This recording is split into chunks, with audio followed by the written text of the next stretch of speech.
আসসালামু আলাইকুম। আশা করি সবাই ভালো আছেন। আপনাদের সামনে আরেকটি গুরুত্বপূর্ণ সার্কুলার নিয়ে আসছি। আশা করি পুরো সার্কুলারটা আপনারা একটু দেখবেন। আশা করি আপনারা অনেক উপকৃত হবেন।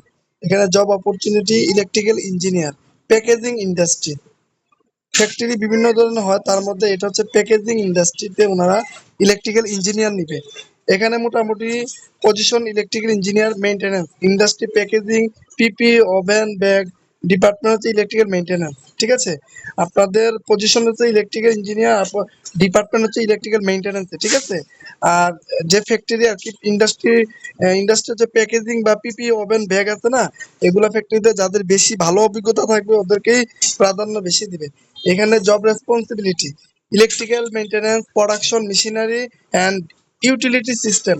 এখানে ইলেকট্রিক্যাল মেইনটেনেন্স যেগুলা, এগুলো প্রোডাকশন এবং বিভিন্ন মেশিনারি যেগুলো আছে ওগুলা রিলেটেড, এবং ইউটিলিটি যেহেতু বলছে এখানে ইউটিলিটি যেমন বয়লার, কম্প্রেসার, তারপর substation, diesel generator, gas generator, এগুলা এগুলা ইউটিলিটি বলতে এগুলাকে বোঝানো হয়েছে। ঠিক আছে, আর এখানে পিএলসি, ভিএফডি, সার্ভো মোটর, এই যে সার্ভো মোটর গুলো আছে না, এগুলা বিভিন্ন ইন্ডাস্ট্রিয়াল যে ফ্যাক্টরি যে মেশিনারি আছে যেগুলো, যেমন প্যাকেজিং বা অন্যান্য যেগুলো যে ছোট ছোট সার্ভো মোটর ব্যবহার করা হয়। ঠিক আছে, এগুলো কন্ট্রোল অটোমেশন, পিএলসি, এগুলা ভিএফডি এগুলা থাকবে আর কি। ভিএফডি তো মোটরের জন্য। এরপরে এখানে ব্যাকগ্রাউন্ড মেইনটেনেন্স, যেগুলো যেগুলো ওরা চাইছে, machine ability and the minimise, আচ্ছা এগুলো হচ্ছে বিভিন্ন মেশিনের যে এক্সপিরিয়েন্স গুলো আছে ওগুলো বুঝাইছে আর কি। Electrical safety, energy management and maintenance planning. এখানে ইলেকট্রিক্যাল সেফটি রিলেটেড বিভিন্ন এনার্জি বলতে যেমন আমাদের এটা ফুয়েল হইতে পারে, তারপর যে গ্যাস না বিভিন্ন এনার্জির যে রিলেটেড যেগুলো ওগুলো আর কি। ঠিক আছে, এরপর হচ্ছে আপনার এখানে production other department, smooth operation. আচ্ছা, এখানে শিক্ষাগত যোগ্যতা diploma, BSc electrical and electronic engineering.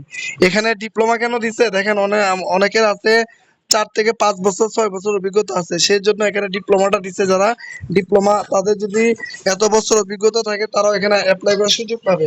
Experience industry electrical maintenance, তারপরে পিপি, ওভেন, এগুলো আবার অ্যাড করছে। আর এখানে প্র্যাকটিক্যাল যেগুলো নলেজ থাকবে, PLC, VFD, AC DC drive, MCC, PCC, HT LT system, এগুলো যারা ইলেকট্রিক্যাল মেইনটেনেন্স সেক্টরে যারা কাজ করছে এগুলো ওরা বুঝবে। ঠিক আছে, তারপর মোটামুটি এখানে জব লোকেশন হচ্ছে গাজীপুর। স্যালারি একটা আলোচনা সাপেক্ষে, আর এটা 18 আগস্ট, মানে আজকে হচ্ছে 15 তারিখ, 18 আগস্টের ভিতরে আপনার এটা অ্যাপ্লাই করতে হবে।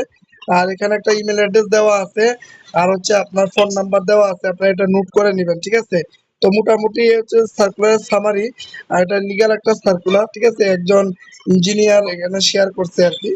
তো এই হচ্ছে বিস্তারিত। তো আপনারা একটু ভালো করে ভিডিওটা দেখবেন, যাদের সাথে ম্যাচ হবে আপনারা আবেদন করে দিবেন। কোনো কিছু বুঝতে অসুবিধা হলে বা আমি যদি ভালোভাবে না বুঝাইতে পারি কমেন্টে বলবেন, ইনশাল্লাহ আমি আবার চেষ্টা করব আপনাকে কমেন্টে ভালোভাবে সঠিক উত্তর দিয়ে হেল্প করার বা রিপ্লাই দেওয়ার। ঠিক আছে, তো ধন্যবাদ সবাইকে, ভালো থাকবেন। আর অবশ্যই যাদের ইলেকট্রিক্যাল মেইনটেনেন্সে অভিজ্ঞতা আছে আপনারা মিস করবেন না, এটাতে আবেদন করে দিবেন, অ্যাপ্লাই করে দিবেন। ঠিক আছে, এগুলা এটা ডিরেক্ট একদম ইলেকট্রিক্যাল মেইনটেনেন্স সেক্টরে কাজ। ঠিক আছে, তো যারা মেইনটেনেন্সে আছেন আপনারা চাইলে এটাতে দেখতে পারেন। এখানে কয় বছর অভিজ্ঞতা এটা বলে নাই, আশা করি 3-4 বছর বা 5-6 বছর অভিজ্ঞতা হইলে মোটামুটি এখানে হয়তো আপনারা আবেদন করতে পারবেন। কারণ জব রেসপন্সিবিলিটি যেগুলো চাইছে এগুলো যদি কেউ ভালোভাবে পারে বুঝে তাহলে ইনশাল্লাহ তার এখানে ইন্টারভিউ কল পাওয়ার সম্ভাবনা বেশি। ঠিক আছে, ধন্যবাদ সবাইকে। অবশ্যই সার্কুলারটা আপনাদের ফ্রেন্ড যারা আছে তাদের কাছে শেয়ার করে দিবেন, আর আপনাদের সাথে যদি ম্যাচ হয় আবেদন করে দিবেন। ধন্যবাদ সবাইকে।